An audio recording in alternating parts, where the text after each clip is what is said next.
Bus ఎక్కి వస్తావో, బండెక్కి వస్తావో, కారెక్కి వస్తావో, లారీ ఎక్కొస్తావో అని చెప్పి మీ వాళ్ళు మిమ్మల్ని ప్రెగ్నెన్సీలో ట్రావెల్ చేయమని పిలుస్తున్నారు కదా, అయితే ఈ వీడియో డెఫినెట్గా చూడండి. రమ్మన్నారు కదా అని చెప్పి ఎప్పుడు పడితే అప్పుడు వెళ్ళిపోకుండా బెస్ట్ టైం టు ట్రావెల్ చూసుకొని వెళ్ళాలి. ఇంతకీ బెస్ట్ టైం టు ట్రావెల్ ఏంటో తెలుసా?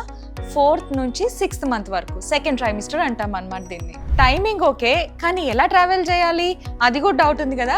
ఇందాక పాటలో చెప్పినట్టు బస్ అయినా, కార్ అయినా, ఫ్లైట్ అయినా, ట్రైన్ అయినా, ఏదైనా ఓకే. సో ఎలా వెళ్ళినా కూడా మోస్ట్ ఇంపార్టెంట్ థింగ్ ఏంటో తెలుసా? Hydration, hydration, hydration. అంటే ఖచ్చితంగా వాటర్ మీరు రెగ్యులర్గా తీసుకునే దానికంటే ఎక్కువ సార్లు వాటర్ తీసుకుంటూ ఉండాలన్నమాట. అండ్ ఇంకొకటి, లూజ్ కాటన్ హ్యాపీగా బ్రీదబుల్గా ఉండే బట్టలు వేసుకోండి, ఓకేనా? నెక్స్ట్ ఇంపార్టెంట్ ఏంటో తెలుసా? ఒకవేళ లాంగ్ ట్రావెల్ అయితే ఖచ్చితంగా 1 to 2 అవర్స్కి లేచి స్ట్రెచ్ చేసుకోండి. లేదంటే కనుక ఫ్లైట్లో కూడా లేచి చక్కగా అటు ఇటు ఒకసారి వాక్ చేసి వచ్చి కూర్చోండి. ప్రిఫరబుల్గా ఫ్లైట్లో అయితే కనుక ఐల్ సీట్ తీసుకోండి. విండో సీట్ మధ్యలో సీట్ అయితే మీరు లేవడం కష్టం కాబట్టి. అండ్ నెక్స్ట్ ఏంటో తెలుసా? సీట్ బెల్ట్ బేబీ బంప్ కిందకి పెట్టుకోవాలి, మీద కానీ పైన కానీ పెట్టుకోకూడదు. Final and most important thing ఏంటో తెలుసా? మీ మెడికల్ రికార్డ్స్, మీ మందులు ఖచ్చితంగా ప్యాక్ చేసి పెట్టుకోండి.